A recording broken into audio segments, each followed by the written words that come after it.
ओके अपने ओरिला इंद्राज भाई ओके अपने ओरिला। हमारे मास्टर साहब बड़ा बढ़िया गीत गौलन है प्रमुख जी। कहला कि लगा के वो ठलाली जब देलू मुस्काई जनवा मारे लू भौ जाई। वो ठलाली लिपस्टिक माने तो हाई नौजवान भाई लोग समझ जाइए। इंद्राज भाई हमारे इस समझ में ना होता कि चाचा दादा लोग कैसे समझिए। ये लोग के जमाने में मिसी चलत रहा।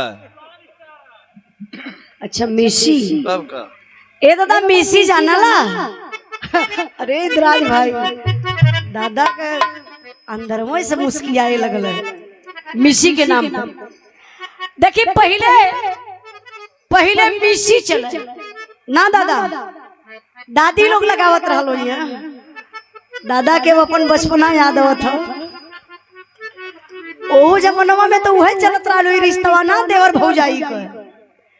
पहले लोग लिपस्टिक ना मिसी जब मिसी लगाए के मेहरारू दुआरे बैठे ना दतवा थवा कुल लाल हो जाओ। तो उसे के बता देना ये मास्टर बतावा इन्हों के कम मत समझना।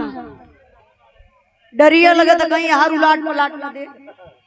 जब नहीं आनी आ जाए। अभी मेरे घर से फोन आला कि यार आनी आला बाहर का हालात हम कल यार